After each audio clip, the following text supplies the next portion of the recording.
me, Mario. Oh man, I love this game. You know what'd be better? Me. I didn't have to jump. I wonder if they made a game that you didn't have to jump.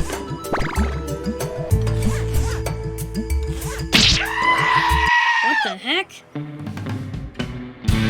Spawning season is right around the corner, here on the Bean Farm. And this is our review of Raven's Heart. I'd like to thank the publisher for providing me a review copy of the game prior to its release. Developed by Wired Dreams and published by our friends over at Qubyte Game Studio. The game released on April 28th to the Nintendo Switch, PlayStation, and Xbox stores for the price of $3.99. Oh man, you gotta love Qubyte's game pricing. Even I can afford that. Okay, so here's a different spin on what I thought was going to be a platform-based adventure title. You may as well take the adventure right out of the description of this one, because you ain't doing much of that venturing around these parts. Especially with the only gameplay mechanic here is the ability to throw your grappling hook and rope to one of 4 directions. We got up, down, left, and right. Between the simple gameplay and flat 2D pixel graphics and the lack of any real ability to control your character, will this be enough to entertain modern console gamers? Well, let's talk about that now, shall we? The publisher describes Raven Hike as a 2D precision platformer, a real challenging game that requires the player to discover the best route to finish the levels that have a bit of puzzles, which is all movement based on the character's grappling hook. Challenging game? Yeah.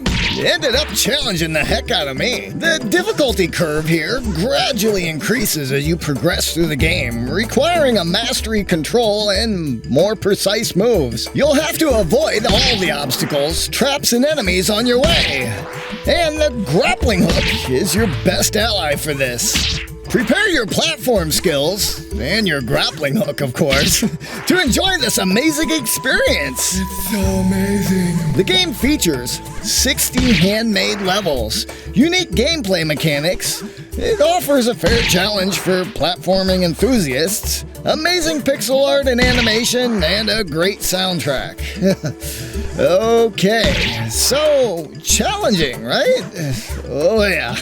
As the difficulty level increases, you're required to make split-second moves to save your character from certain death.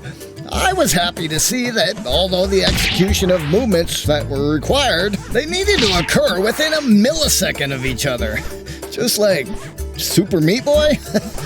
Now, there was no in-game timer here to rush you to quick decisions. Instead, I appreciated being able to look at the level to kind of map out my route prior to swinging into it. Swinging into it? Bad jokes. I know. But hey, you're on the Bean Farm, right? So, instead of being able to, control your character, you're all just bound to this grappling hook rope mechanic, which makes more of a sense as a puzzler than a platformer, which also was an interesting approach to the game style. So, I guess this validates their claim for unique gameplay mechanics. Featuring unique gameplay mechanics! Okay, the simplistic controls are extremely scaled back, and I would normally feel like this would be a great game for younger kids. But with the quick ramp in difficulty, I'm afraid this one will only find completions for the more hardy or veteran gamerscore and trophy hunters. Oh, come on, you gotta be kidding me. So, sorry guys, no quick, fast, or easy completions here.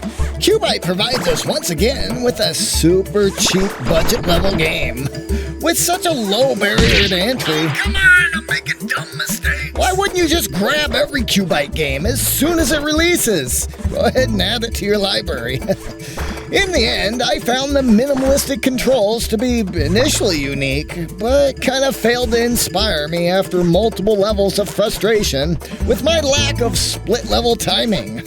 For those up to the challenge, the quick respawn times, and the opportunity to give it one more try, we gave Raven's Hike a score of 3 beans out of 5.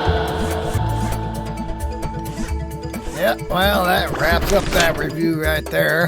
Here's some notes I took. Where I put the keys to the truck. So, you know, we make these new review videos every week. So, if you're an indie developer or there's something you want to see, Fortnite, Dad. Do Fortnite. Oh, we ain't doing no Fortnite. let us know your thoughts and recommendations in the comments down below. Be sure to visit again next week. As we continue to take humorous stabs at some of the industry's new and upcoming titles. Stay safe out there. We'll see you next time on the Frog.